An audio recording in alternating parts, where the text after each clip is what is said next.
জিন্দেগি পরিবর্তনের জন্য হাজারো বয়ান প্রয়োজন হয় না। জীবনের মোড় পরিবর্তনের জন্য হাজার আলোচনার প্রয়োজন হয় না। ছোট্ট কোনো আমলের কারণে আল্লাহ তাআলা মানুষের জীবনের মোড় ঘুরিয়ে দিতে পারেন। এটা যদি থাকে আমার ইচ্ছা, এটা যদি থাকে আমার ইরাদা, যদি থাকে আমার চেষ্টা, তো আমার মোড় ঘুরিয়ে দেওয়ার জন্য একটি আমল, একটি কথাই জীবনের জন্য যথেষ্ট হতে পারে। এজন্য যখন কোনো কথা, দ্বীনের কোনো আলোচনা, কোরআন সুন্নাহর কোনো কথা হয়, তো সেই কথাগুলো মনোযোগ সহকারে আমলের নিয়তে শোনা। এরকম বলা হয়েছে, মুরব্বীরা বলেন, আলোচনা দিলের কানে শোনা।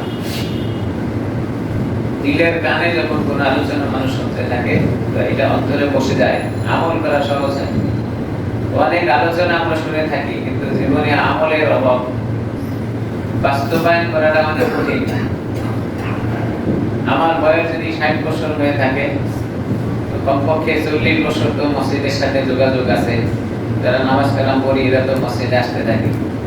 এই 40 বছর পর্যন্ত একটি বয়ান আমরা এভাবে শুনেছি, মুসলমানদের জন্য মুখে দাড়ি রাখা ওয়াজিব। এই বয়ান 40 বছর শুনেছি, কিন্তু এখনো রাখতে পারিনি। তার মানে বয়ান শুনেছি, কিন্তু নিজের জীবনে মিলানো অনেক কঠিন। আমলে বাস্তবায়ন করার জন্য চেষ্টা করছি, এটা অনেক কঠিন। এই জন্য আমলে নিয়ে আসা, আমলের সাথে মিলিয়ে চলা, এটা হলো জীবনের মোড় ঘুরে দেওয়ার জন্য সম্ভব।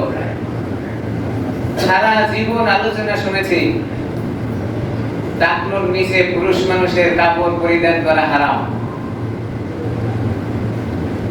আমি যদি আপনাদেরকে প্রশ্ন করি, তাহলে এখানে আমার মনে হয় যে সবাই হাত উঠাতে পারবো যে আমরা এই কথাটা শুনেছি। পুরুষ মানুষের পায়ের নিচের গিরার নিচে কাপড় পরিধান করা হারাম, এই কথা আমরা সবাই শুনেছি, কিন্তু আমলে নিয়ে আসতে পারি নাই। কেন আমলে আনতে পারি নাই? মানুষ দেখা দেখি শেখে। আর একজনকে দেখেছি তো আমিও বলি। এখন তো পোশাক আদি খেলা হলো যে পুরুষ মানুষেরা কাপড় পায়ের গিরার নিচে যত ছেঁচড়ায় পড়তে পারে, এটা তত তাদের জন্য মর্যাদা। আর যাদের জন্য গিরা ঢেকে রাখার কথা ছিল, তারা যত উপরে পড়তে পারে তত মর্যাদা।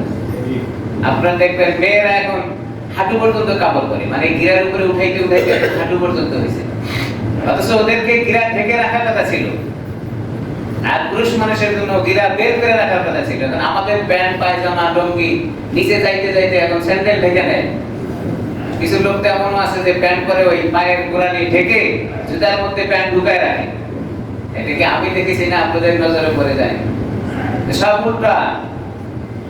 জীবন ঘুরবে কেমনে? সারা জীবন অশোনার পরেও কোনো কাজ হবে না।